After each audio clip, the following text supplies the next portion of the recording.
The Lord of the Rings cards are already being spoiled, and since I wasn't feeling inspired to make something new for the Try This series, I thought I would briefly theory craft on what we could do with the new commanders. So let's dive in. With Radagast, the goal is probably to just ramp out of control and start casting bombs with the token byproduct just being a nice bonus. It's a little open-ended on where to take the deck, as there isn't a ton of birds or beasts that are high enough CMC to trigger his effect.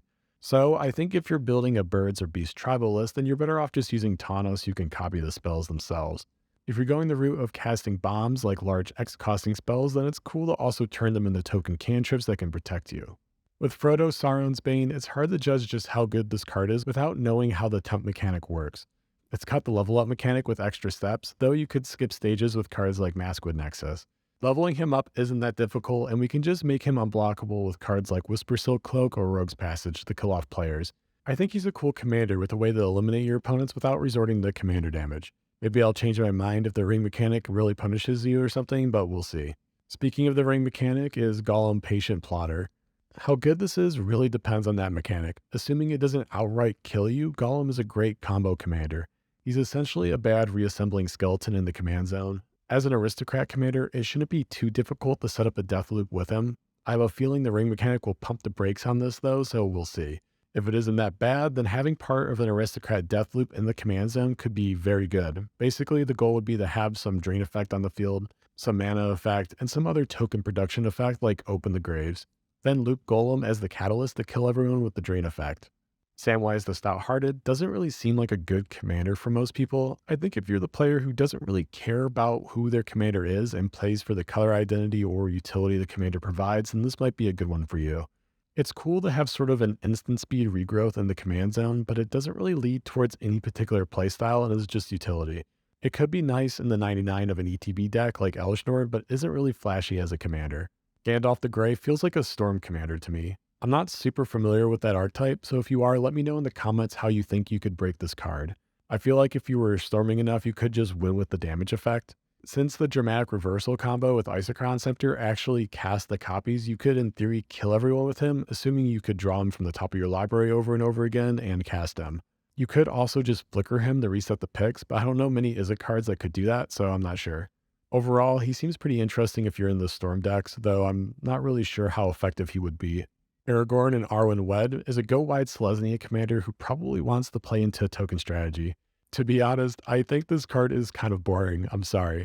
I've played lots of token decks, and I don't know why you would pick this as your commander unless you're just a fan of the characters, which is totally fine. The attack trigger is slow, especially when it's a 6 CMC commander. You could abuse the ETB side of the trigger, but then building in utility to do so just takes away from the token strategy. Gaining life doesn't really matter because many tokens already have lifelink built in, and you're probably running cards like Essence Warden anyway. The counters are nice, but to be honest, isn't really needed for a go-wide deck. If you want the counters, you could just run Cathar's Crusade, or if you want the buff, then why not just run Jetmir as your commander? I just feel like there are way better commanders that run this strategy. Sauron the Lidless Eye is an interesting thief and combo commander. Honestly, I wish the activate ability wasn't on this card, or had more to do with the thief effect tied into the ETB trigger. It sort of takes the wind out of the sail of that effect. Like, who cares about stealing creatures when any infinite mana combo that makes black and red mana instantly wins you the game? You could just cast Sauron and then use his ability until everyone is dead.